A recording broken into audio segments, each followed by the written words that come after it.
لبيك اللهم لبيك لبيك لا شريك لك لبيك إن الحمد والنعمة لك والملك لا شريك لك لبيك اللهم لبيك لبيك لا شريك لك لبيك إن الحمد والنعمة لك والملك لا شريك لك السلام عليكم ورحمة الله وبركاته.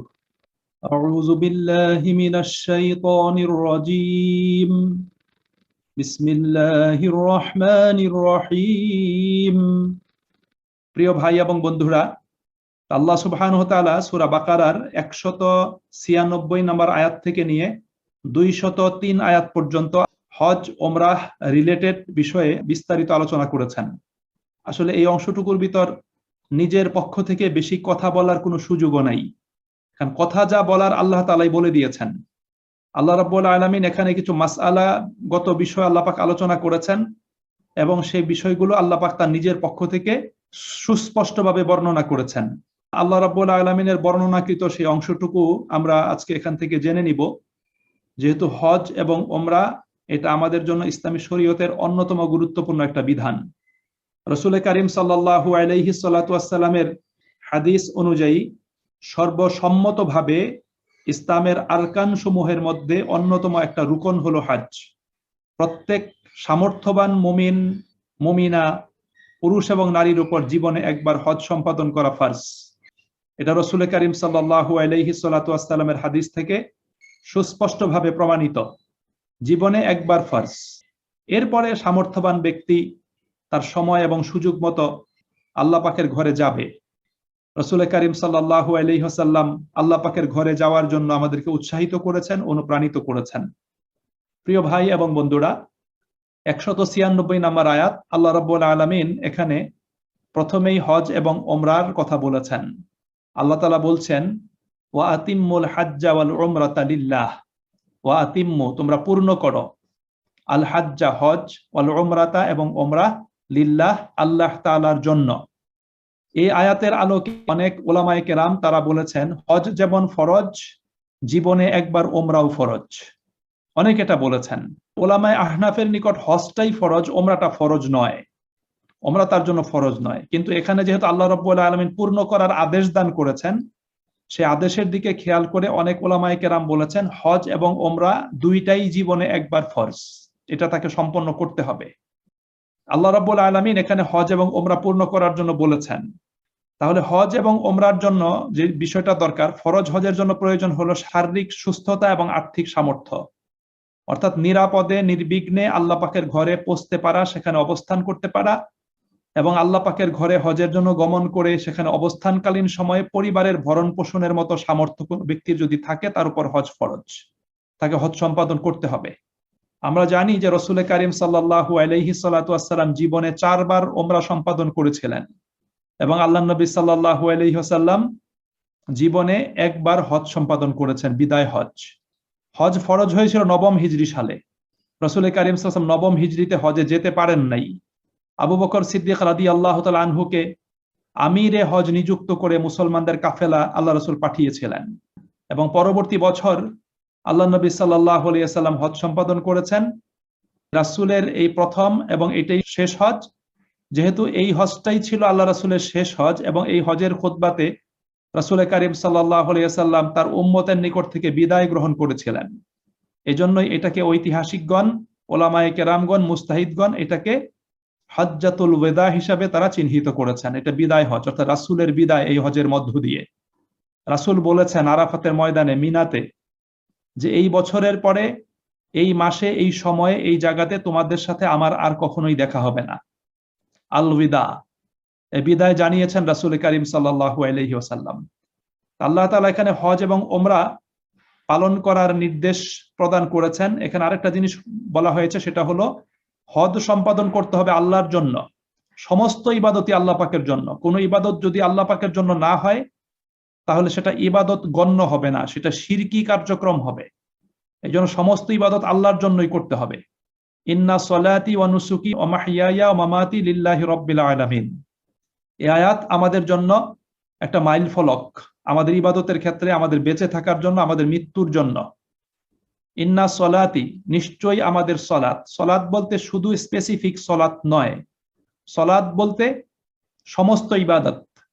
অনুসুকি, আমাদের কুরবানি, এটা শুধু পশু কুরবানি নয়, আমাদের অর্থ সম্পদের কুরবানি, আমাদের জীবনের সময়ের কুরবানি। অর্থাৎ আল্লাহ রাব্বুল আলামিন আমাদেরকে যত ধরনের নিয়ামত দিয়েছেন সমস্ত নিয়ামতের কুরবানি। অমাহিয়াই, আমার বেঁচে থাকা, আমি বাঁচবো কার জন্য? আল্লাহর জন্য বাঁচবো। অমামাতি, আমার মরে যাওয়া, আমি মরেও যাব আল্লাহ পাকের জন্য। এখানে আল্লাহ রাব্বুল আলামিন রাসূল কারীম সাল্লাল্লাহু আলাইহি ওয়াসাল্লামের মাধ্যমে এই বিষয়টি আমাদের সামনে সুস্পষ্ট করেছেন। সুতরাং সমস্ত ইবাদত হতে হবে পরম করুণাময় আল্লাহ তাআলার জন্য। এরপরে আল্লাহ বলছেন, ফাইন উহসিরতুম ফামাস্তাইসারা মিনাল হাদি, তোমরা যদি বাধাপ্রাপ্ত হও তাহলে সহজলভ্য হাদি প্রদান করবে।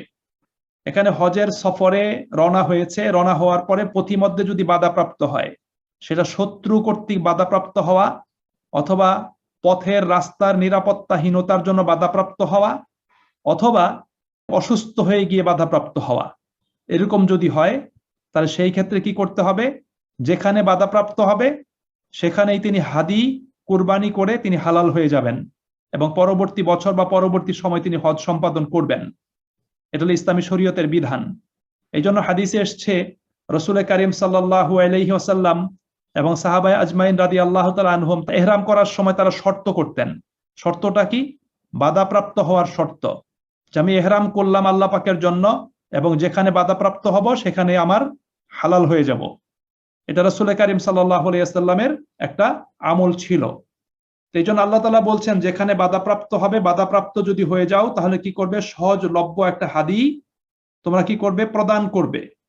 এখানে হাদি বলতে এমন জন্তুকে বোঝায় যা মিকাতের বাইরের লোকদের মধ্য থেকে যারা হজ এবং উমরা একই সফরে আদায় করবে তাদের উপর আল্লাহ পাকের পক্ষ থেকে জবেহ করাটা ওয়াজিব, একটা পশু জবে করতে হবে তাদেরকে।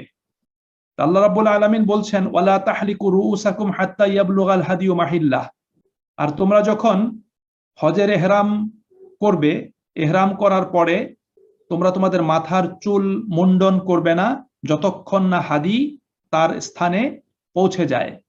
এখানে হাদি পৌঁছে যায় স্থানে, এটা বলতে এখানে দুইটা মতের কথা উল্লেখ করা হয়েছে। একটা মত হলো ইমাম আবু হানিফা রহমতুল্লাহ আলাইহি, তিনি বলেছেন যে হাদি পৌঁছে যাওয়ার স্থান হলো হারাম সীমার ভিতরে, অর্থাৎ হাজিরা যে কুরবানি করবে, যে হাদিটা জবেহ করবে, এই জবেহটা তাদেরকে হারাম সীমার ভিতরে করতে হবে, হারাম এলাকার ভিতরে করতে হবে। আর ইমাম শাফি, ইমাম মালিক রাহিমাহুমাল্লাহ তারা বলেছেন যেখানে বাধাপ্রাপ্ত হবে, যেখানে ব্যক্তি সমস্যার জন্য আটকে যাবে, সেই জায়গাটাই হলো তার হাদি কুরবানি করার স্থান, সেখানে তিনি হাদি কুরবানি করবেন। যেমন রাসূল কারীম সাল্লাল্লাহু আলাইহি ওয়াসাল্লাম হুদাইবিয়ার সফরে যখন হুদাইবিয়াতে বাধাপ্রাপ্ত হলেন, সকলেই কিন্তু এহরাম পরিহিত অবস্থাতে ছিলেন, কিন্তু কাফেররা তাকে মক্কা প্রবেশে, হারামে প্রবেশ করার জন্য তারা বাধা প্রদান করলো, প্রবেশ করতে দিবে না। তখন রাসূল কারীম সাল্লাল্লাহু আলাইহি ওয়াসাল্লাম সে হুদাইবিয়াতে কি করলেন? তার পশুগুলো কুরবানি করে সেখানে হালাল হয়ে গেলেন। এই জন্য ইমাম শাফি, ইমাম মালিক রাহিমাহুমাল্লাহ তারা বলেছেন যেখানে বাধাপ্রাপ্ত হবে সেখানে হাদি কুরবানি করবে। কিন্তু ইমাম আবু হানিফা রহমতুল্লাহ আলাইহি বলেছেন হারাম সীমার ভিতরে কুরবানি করতে হবে। ব্যক্তি নিজে যদি পৌঁছতে না পারে তাহলে জন্তু কেনার অর্থ সেখানে পাঠিয়ে দিবে এবং যারা সেই হারাম সীমার ভিতরে অবস্থান করবে তারা তার পক্ষ থেকে সেই জন্তুটা সেখানে কুরবানি করে ফেলবে। এটা আল্লাহ পাকের পক্ষ থেকে বিধান। এই বক্তব্য ইমাম আবু হানিফা রাহিমাহুল্লাহ তিনি প্রদান করেছেন। এরপর আল্লাহ রাব্বুল আলামিন বলছেন, ফামান কানা মিনকুম মারিদান আও বিহি আযাম মির রাসিহি, তোমাদের মধ্যে কেউ যদি অসুস্থ হয় অথবা তার মাথায় যদি কষ্টদায়ক কিছু হয় তাহলে কি করবে? ফাফিদিয়াতুম মিন সিয়ামিন আও সাদাকাতিন আও নুসুক, তাহলে সে সওম, সাদাকা অথবা পশু জবেহ দ্বারা সে ফিদিয়া প্রদান করবে। এখানে প্রথমত আল্লাহ বলছেন যে ইহরাম অবস্থায় মাথার চুল মুন্ডন করা যাবে না, কিন্তু পরবর্তীতে আল্লাহ পাক ওজরের আলোচনা করছেন। ওজরটা কি? অসুস্থ হওয়া। কোনো ব্যক্তি এমন অসুস্থ হয়েছে যে অসুস্থতার কারণে তার মাথার চুল মুন্ডিয়ে ফেলতে হচ্ছে, মাথার চুল ফেলে দিতে হচ্ছে, এরকম যদি অবস্থা হয়, অথবা মাথাতে কোনো সমস্যাই হয়েছে, সেই মাথার সমস্যার কারণে মাথার চুল তাকে ফেলে দিতে হবে, এই যদি অবস্থা হয় তাহলে তিনি চুল ফেলে দিবেন এবং ফেলে দেওয়ার কারণে তিনি ফিদিয়া প্রদান করবেন, পেনাল্টি হবে তার জন্য। পেনাল্টিটা কি? পেনাল্টিতে তিনি সওম পালন করবেন, অথবা তিনি সাদাকা দিবেন, অথবা তিনি পশু জবেহ করবেন, তিনটার যে কোনো একটা। এই মর্মে সহিহ আল বুখারীতে হাদিস রয়েছে 4517 নম্বর হাদিস। কাব ইবনে উজরা রাদিয়াল্লাহু তাআলা আনহু রাসূল করিম সাল্লাল্লাহু আলাইহি ওয়াসাল্লামের সাথে হজের সফরে ছিলেন, কিন্তু পথিমধ্যে তার মাথায় প্রচন্ড উকুন হলো। সে উকুন তার চেহারাতেও ছড়িয়ে পড়ল। তিনি খুব কষ্ট পাচ্ছিলেন। আল্লাহ নবী সাল্লাল্লাহু আলাইহি ওয়াসাল্লামের কাছে বিষয়টা নিয়ে তিনি আসলেন। তখন রাসূল করিম সাল্লাল্লাহু আলাইহি ওয়াসাল্লাম তাকে জিজ্ঞাসা করলেন, তোমার সাথে কি পশু জবে করার মতো কোনো পশু আছে কিনা? তিনি বললেন, আমার কাছে নাই। তখন রাসূল করিম সাল্লাল্লাহু আলাইহি ওয়াসাল্লাম তাকে বললেন যে তুমি 3 দিন সওম পালন করো, অথবা 6 জন মিসকিনকে খাদ্য দান করো। 6 জন মিসকিনকে খাদ্য দান করো, খাবার দাও, প্রত্যেক মিসকিনকে মাথা পিছু অর্ধ পরিমাণ খাদ্য প্রদান করো, অতঃপর মাথা মুন্ডিয়ে ফেলো। আল্লাহ নবী সাল্লাল্লাহু আলাইহি ওয়াসাল্লাম তার এই অসুস্থতার জন্য তার মাথা মুন্ডিয়ে ফেলতে বলছেন, তাকে 3 দিন রোজা রাখতে বলছেন, অথবা 6 জন মিসকিনকে খাদ্য দান করতে বলেছেন আল্লাহ নবী সাল্লাল্লাহু আলাইহি ওয়াসাল্লাম। তাহলে ওজরের কারণে কারো যদি মাথা মুন্ডিয়ে ফেলতে হয়, সেটা তার জন্য জায়েজ আছে, কিন্তু তাকে হাদি প্রদান করতে হবে। এটা হলো কোরআনিক বিধান।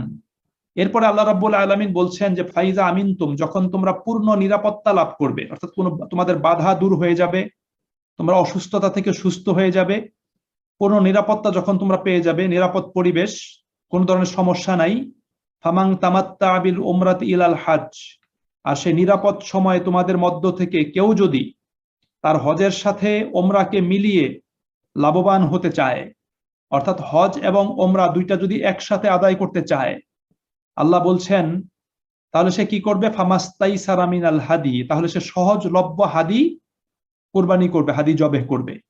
এটাকে দমে শকরও বলা হয়।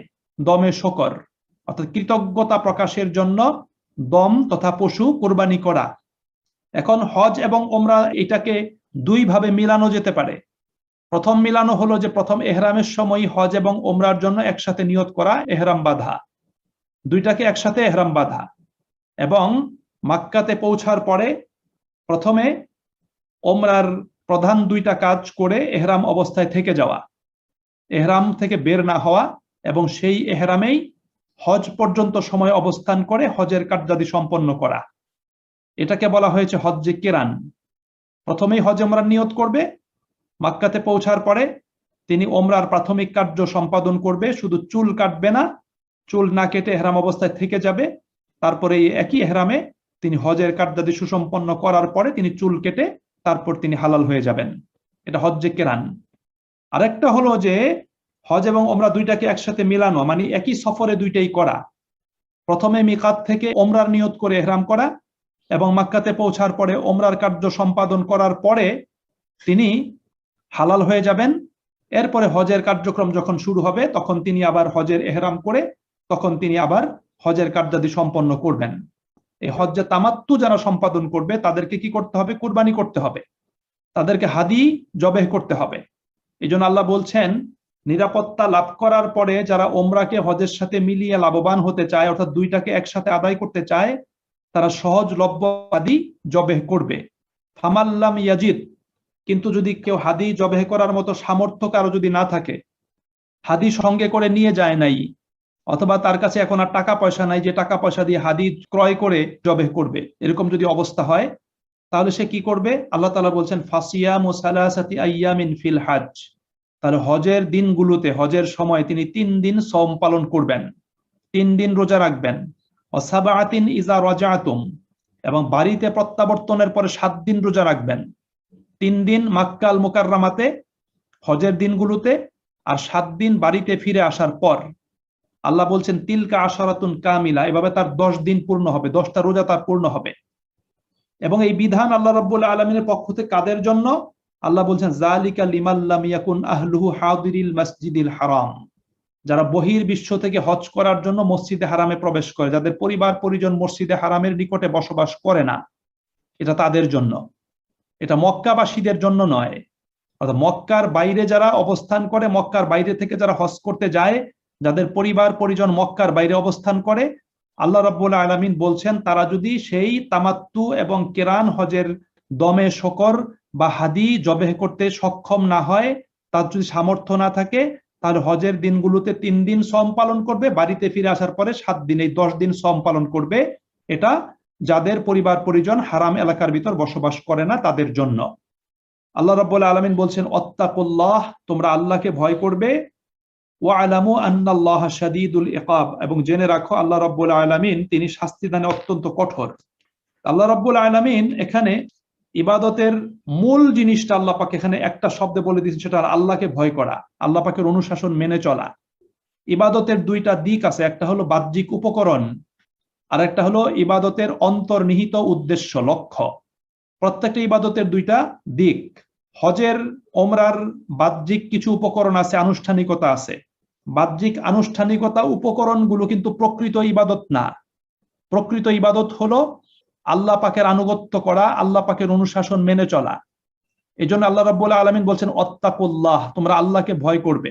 আল্লাহকে ভয় করবে যাতে আল্লাহ রাব্বুল আলামিনের যে নির্দেশগুলো তিনি প্রদান করেছেন, এই নির্দেশগুলোর তোমরা বিরুদ্ধাচরণ যাতে না করো, নির্দেশগুলো লঙ্ঘন করো না। এভাবে আল্লাহ পাক আমাদেরকে সতর্ক করেছেন।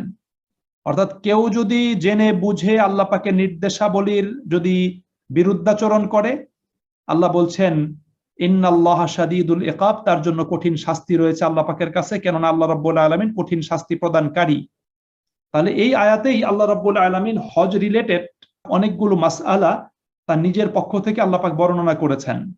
সুস্পষ্ট মাসআলা আল্লাহ পাক এখানে আমাদের জন্য দান করেছেন।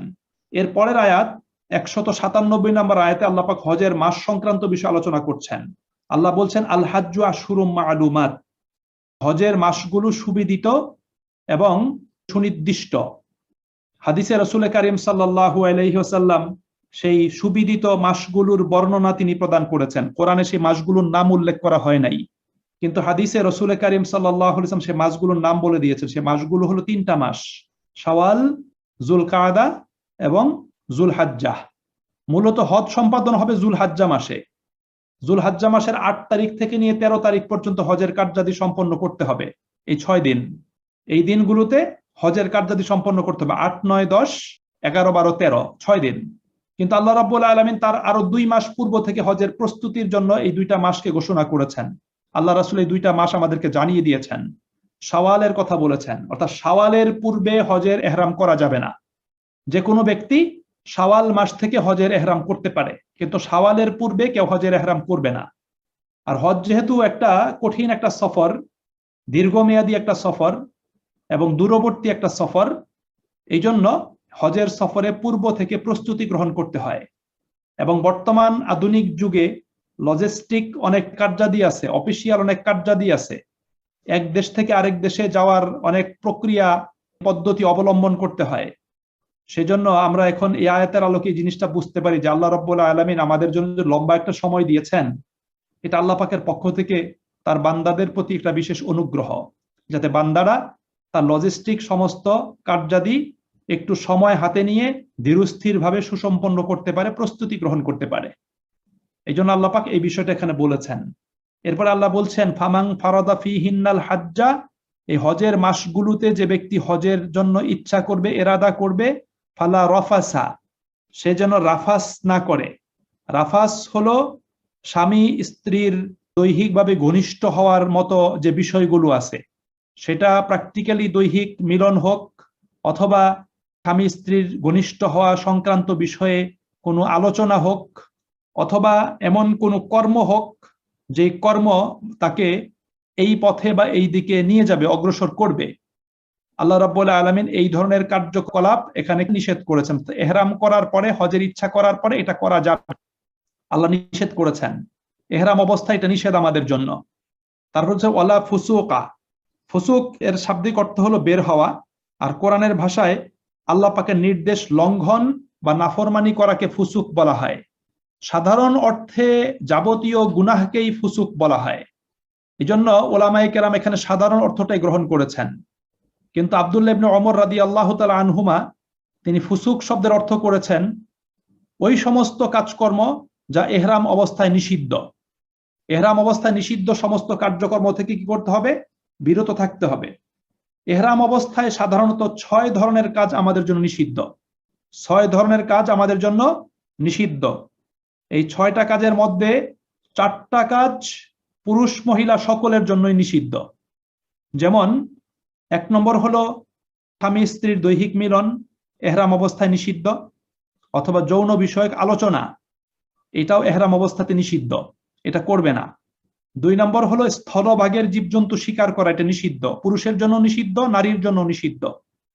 আর 3 নম্বর হলো হাত পায়ের নখ এবং চুল পশম কেটে ফেলা ইচ্ছাকৃতভাবে, এটাও নিষিদ্ধ। আর 4 নম্বর হলো এহরাম অবস্থায় সুগন্ধি ব্যবহার করাটা নিষিদ্ধ, এটা নারী পুরুষ সকলের জন্য সমান, সকলকেই এটা করতে হবে।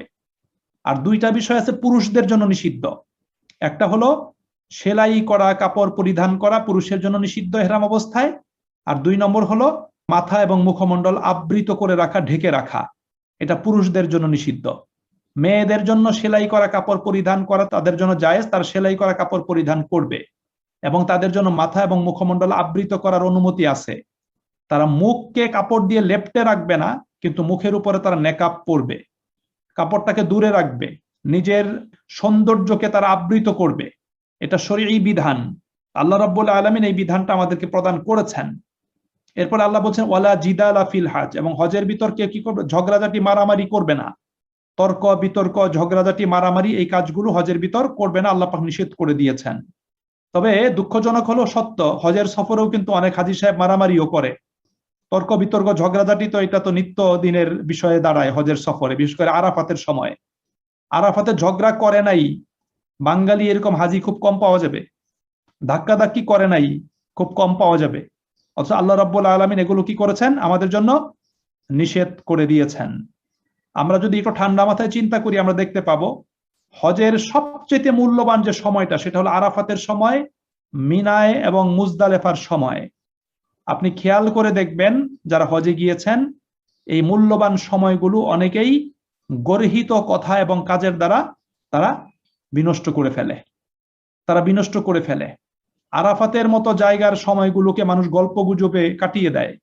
মিনার বরকতময় দোয়া কবুলের সময়গুলোতে মানুষ গল্প গুজব আর শুধু পানাহারে লিপ্ত থেকে কাটিয়ে দেয়। শুয়ে গল্প গুজব করা, বসে আড্ডাবাজি করা, কিছুক্ষণ পর পর পানাহার করা, আর টয়লেট বাথরুমে যাওয়া, এটাই যেন মিনার অবস্থানের মূল বিষয় হয়ে দাঁড়িয়েছে এখন বর্তমান সময়ে। অথচ আল্লাহ রাব্বুল আলামিন কি করতে বলেছেন সামনের আয়াতগুলোতে সেই বিষয়টা চলে আসবে ইনশাআল্লাহ। এরপর আল্লাহ রাব্বুল আলামিন বলছেন যে ওমা তাফআলু মিন খাইরিন ইয়ালামহুল্লাহ, তোমরা ভালো যা কিছু করবে সেটা আল্লাহ রাব্বুল আলামিন জানেন।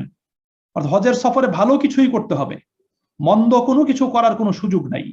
এবং আমরা যা কিছু ভালো করব সেটা আল্লাহ রাব্বুল আলামিন জানবেন, এবং সেটা আল্লাহ রাব্বুল আলামিন কি করবেন, সেটা আমাদের নিকট থেকে কাউন্ট করবেন, তিনি সেটা গণনা করবেন, সেটা সংরক্ষণ করবেন, এবং আমাদের ভালো কাজের প্রতিদান আল্লাহ পাকের নিকট থেকে আমরা পাবো, সেই প্রতিদান আল্লাহ পাক আমাদেরকে দিবেন।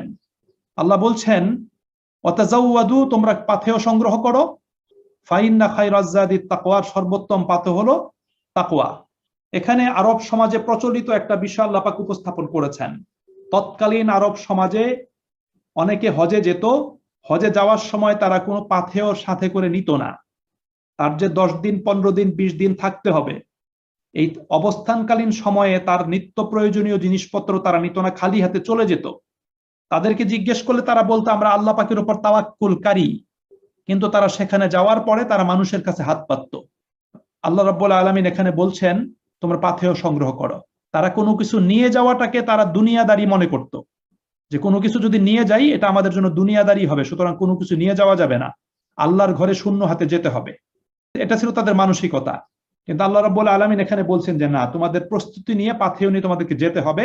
তবে সাথে সাথে আল্লাহ পাক আমাদেরকে স্মরণ করিয়ে দিয়েছেন যে বস্তুগত পাথেয়টাই কিন্তু আসল পাথেয় নয়, আসল পাথেয় হলো তাকওয়া নিয়ে যাওয়া, আল্লাহ পাকের ভয়, আল্লাহ পাকের ভালোবাসা, আল্লাহ তাআলার ব্যাপারে হৃদয়ে মনের পূর্ণ সচেতনতা, এটা হলো সবচেয়ে বড় পাথেয়।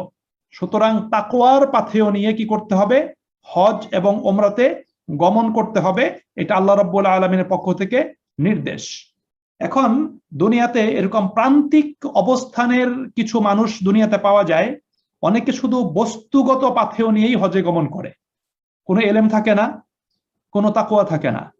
এই জন্য হজের সফরে গিয়ে অনেকে আমি দেখেছি তারা হোটেলে শুয়ে থাকে, সেখানে তারা স্মোক করতে থাকে, তারা সালাতেও যায় না, তারা কোত্থেকে শিখে গেছে যে না, নামাজ আমাকে রুমে পড়লেই হবে, তারা সেখানে যেতে চায় না, তারা ঠিক মতো ইবাদত করে না, সারাক্ষণ ঘুরে বেড়ায়, সারাক্ষণ শুধু শপিং মলে ঘুরে ঘুরে বেড়ায় এবং বিশাল একটা লিস্ট নিয়ে যায়, শুধু সেটা নিয়ে তারা ব্যস্ত থাকে।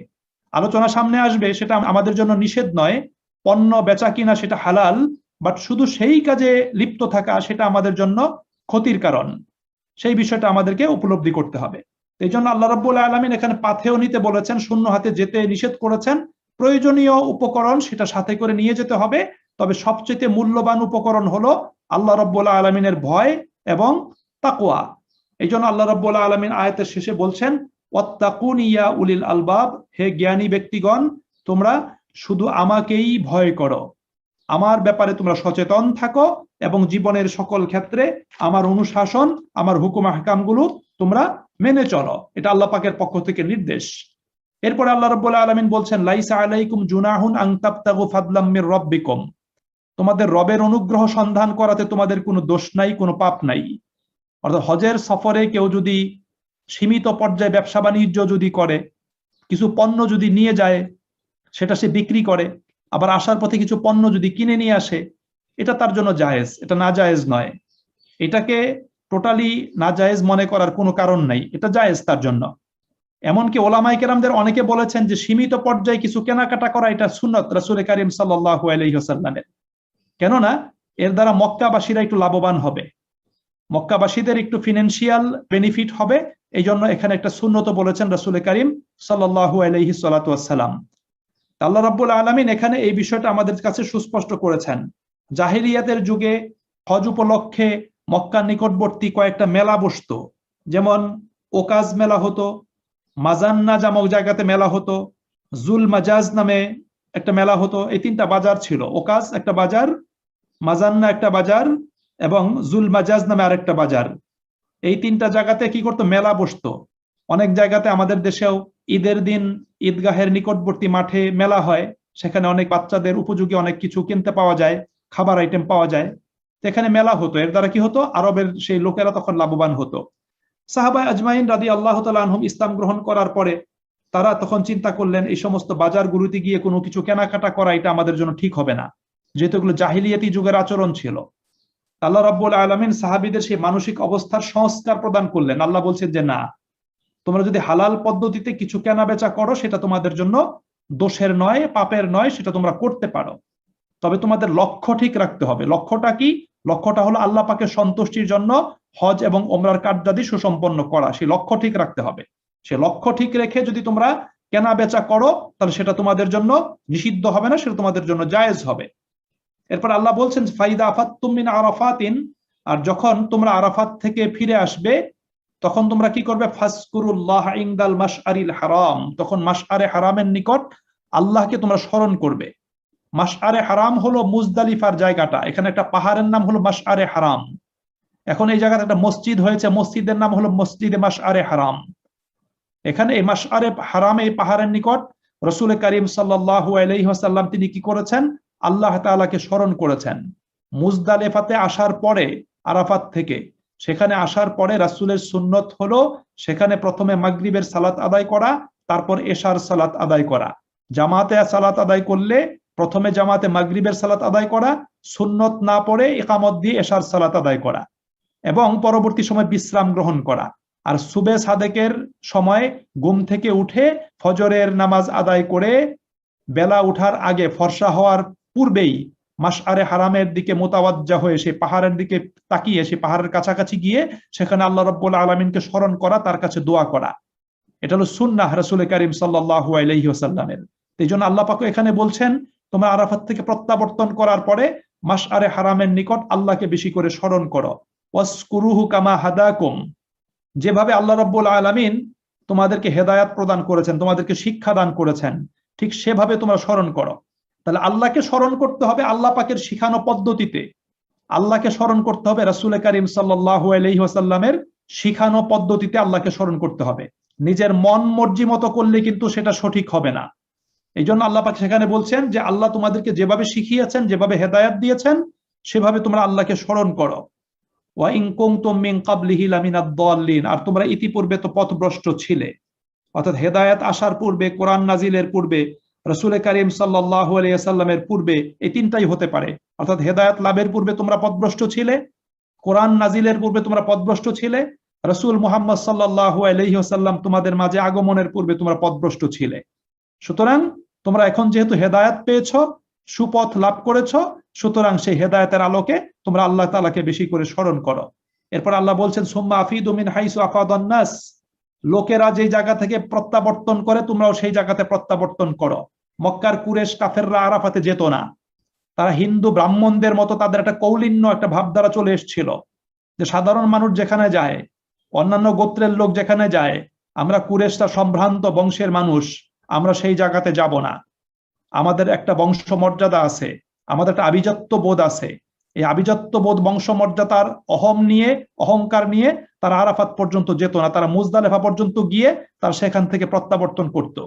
এই জন্য আল্লাহ তাআলা এখানে নির্দেশ প্রদান করছেন সাহাবায়ে আজমাইন রাদিয়াল্লাহু তাআলা আনহুমগণকে, মুমিনদেরকে, লোকেরা যেই জায়গা থেকে প্রত্যাবর্তন করে অর্থাৎ আরাফাত থেকে প্রত্যাবর্তন করে, তোমরাও আরাফাত থেকে প্রত্যাবর্তন করো। তোমরা অর্ধেক রাস্তা গিয়ে বা আরাফাতের নিকটবর্তী জায়গাতে গিয়ে আরাফাতে প্রবেশ না করে সেখান থেকে ফিরে এসো না, আল্লাহ পাকের নির্দেশ। ওয়াস্তাগফিরুল্লাহ, এবং আল্লাহর কাছে ক্ষমা চাও, আল্লাহ পাকের কাছে ইস্তেগফার করো। ইন্নাল্লাহা গাফুরুর রাহিম, নিশ্চয়ই আল্লাহ রাব্বুল আলামিন তিনি ক্ষমাশীল এবং তিনি করুণাময়। এরপর আল্লাহ বলছেন যে ফাইজা কাদাইতুম মানাসিকাকুম, যখন তোমরা হজের কার্যাদি সুসম্পন্ন করবে, ফাজকুরুল্লাহা কাযিকরিকুম আবাআকুম ওয়া আশাদ্দা যিকরা, তখন তোমরা তোমাদের বাপ দাদাদেরকে যেভাবে স্মরণ করো আল্লাহকে সেভাবে স্মরণ করো, অথবা তার চেয়ে অধিক স্মরণ করো। হজের কার্যাদি সম্পন্ন করার পরে আরবের এই কুরেশরা কাফেররা তারা মিনাতে বসে বসে তারা তাদের পূর্বপুরুষদের বীরত্বের কথা, শৌর্য বীর্যের কথা, এ সমস্ত কাহিনী তারা আলোচনা করত, এই সমস্ত কিচ্ছা কাহিনী তারা বলতো। আল্লাহ বলছেন যে বাপদাদাদেরকে তো এভাবে স্মরণ করতা, এখন বাপদাদাদেরকে স্মরণ না করে আল্লাহকে স্মরণ করো। এখন এটা মিনার আলোচনাটা চলে আসছে এখানে। মিনাতে কি করতে বলছেন আল্লাহ পাক? হজের কার্যাদি সম্পন্ন করার পরে আল্লাহকে বেশি করে স্মরণ করতে বলেছেন। এরপর আল্লাহ বলছেন ফামিনান নাসি মান ইয়াকুল, মানুষের মধ্য থেকে যারা বলে রব্বানা আতিনা ফিদ দুনিয়া, যে হে আল্লাহ তুমি শুধু আমাদেরকে দুনিয়াতে প্রদান করো, ওমা লাহু ফিল আখিরাতি মিন খালাক, আল্লাহ বলেন তাদের জন্য আখিরাতে কোনো অংশ নাই। মানুষ শুধু দুনিয়াতেই চাবে না, মানুষকে আখিরাতের অংশটাও চাইতে হবে। মানুষের জীবন শুধু দুনিয়া পর্যন্তই সীমাবদ্ধ নয়, মানুষের জীবনটা আখিরাত পর্যন্ত সুবিস্তৃত। মানুষের জন্য দুনিয়ার কল্যাণটাই কিন্তু প্রকৃত কল্যাণ নয়, আখিরাতের কল্যাণটাই হলো তার প্রকৃত কল্যাণ। এই জন্য আল্লাহ বলছেন যে শুধুমাত্র দুনিয়া চায় তার জন্য আখিরাতে কোনো অংশ নাই। সুতরাং আল্লাহ রাব্বুল আলামিন এই কথা বলার পরে প্রকৃত মুমিনদের চাওয়াটা কেমন হওয়া উচিত আল্লাহ পাক নিজের পক্ষ থেকে জানিয়েছেন, অমিনহুম মান ইয়াকুল, মানুষের মধ্য থেকে যারা বলে রব্বানা আতিনা ফিদ দুনিয়া হাসানা, হে আমাদের রব আমাদেরকে দুনিয়াতে তুমি কল্যাণ দান করো, অফিল আখিরাতি হাসানা, এবং আখিরাতেও কল্যাণ দান করো, ওয়াকিনা আযাবান নার, এবং জাহান্নামের আগুনের আযাব থেকে আমাদেরকে রক্ষা করো। মানুষের জন্য দুনিয়া এবং আখিরাত দুইটার কল্যাণই মানুষের প্রয়োজন, দুইটাই তার অবস্থান স্থল। দুনিয়াতে তার সীমিত সময় থাকতে হবে, আখিরাতে দীর্ঘ সময় থাকতে হবে। দুনিয়াতেও তার কল্যাণ দরকার, আখিরাতেও কল্যাণ দরকার, এবং দুনিয়ার এই কল্যাণটা আখিরাতের কল্যাণ লাভের জন্য, আখিরাতের প্রস্তুতির জন্য তিনি কি করবেন? কাজে লাগাবেন। যে কথা আল্লাহ পাক সূরা কাসাসের ৭৭ নম্বর আয়াতে বলেছেন, ওয়াবতাগি ফীমা আতাকাল্লাহুদ দারাল আখিরা, আল্লাহ তোমাকে দুনিয়াতে যা কিছু দিয়েছেন তা দিয়ে তুমি আখিরাতের ঘর আবাসন তৈরি করো। এটা আমাদের জন্য প্রয়োজন। এজন্য আখিরাতের আবাসন যেহেতু দুনিয়াতেই তৈরি করতে হবে, আখিরাতের প্রস্তুতি দুনিয়াতেই নিতে হবে, সেই জন্য দুনিয়াতে কল্যাণ লাভ করাটা, দুনিয়াতে ভালো থাকাটা এটা আমাদের জন্য জরুরি। এই জন্য আল্লাহ পাক দুনিয়ার কল্যাণ আমাদেরকে তার নিকট চাইতে বলেছেন। এরপর আল্লাহ বলছেন উলাইকা লাহুম নাসিবুম মিম্মা কাসাবু, সুতরাং তাদের জন্য রয়েছে তাদের কৃতকর্মের অংশ। তারা যেই ধরনের কর্ম সম্পাদন করবে সেই ধরনের কর্মফল তারা আল্লাহ পাকের নিকট থেকে লাভ করবে। আল্লাহু সারিউল হিসাব, এবং আল্লাহ তাআলা হিসাব গ্রহণে অত্যন্ত তৎপর। আল্লাহ পাক সকলের হিসাব গ্রহণ করবেন এবং আল্লাহ পাক দ্রুত হিসাব গ্রহণ করবেন, এটাকে পেন্ডিং রাখবেন না, আল্লাহ পাক হিসাব করে ফেলবেন এবং এটাকে আল্লাহ পাক বাদও দিবেন না, এটা হিসাব আল্লাহ তাআলা করবেন। এরপর আল্লাহ রাব্বুল আলামিন মিনাতে রাসূল করিম সাল্লাল্লাহু আলাইহি ওয়াসাল্লাম হজের পর আমাদেরকে সেখানে 11-12 অথবা 11-12-13 3 দিন থাকার ব্যাপারে আল্লাহ পাক আলোচনা করছেন, যেটা রাসূল করিম সাল্লাল্লাহু আলাইহি ওয়াসাল্লামের ব্যক্তিগত আমলও ছিল। আল্লাহ তাআলা বলছেন ওয়াসকুরুল্লাহ ফি আইয়ামিম মা'দুদাত, সেই গণনাকৃত সুনির্দিষ্ট দিনগুলোতে তোমরা আল্লাহকে স্মরণ করো। ফামান তাআজ্জালা ফি ইয়াওমাইন, যে ব্যক্তি 2 দিন থেকে দ্রুত চলে আসে, ফালা ইসমা আলাই, তার জন্য কোনো গুনাহ নাই, কোনো দোষ নাই। অর্থাৎ কেউ যদি 11-12 তারিখ 2 দিন থাকার পরে মিনা থেকে চলে আসে, কোনো দোষ নাই, সে চলে আসতে পারে, অনুমতি আছে। এই অনুমতি আল্লাহ তাআলাই দিচ্ছেন। ওমান তাআখারা ফালা ইসমা আলাই, আর কেউ যদি দেরি করে আসে, অর্থাৎ 3 দিন পূর্ণ করে আসে, 11, 12, 13 3 দিন, আল্লাহ বলছেন ফালা ইসমা আলাই, তার জন্য কোনো দোষ নাই। লিমানিত তাকা, এটা তার জন্য যে তাকওয়া অবলম্বন করে।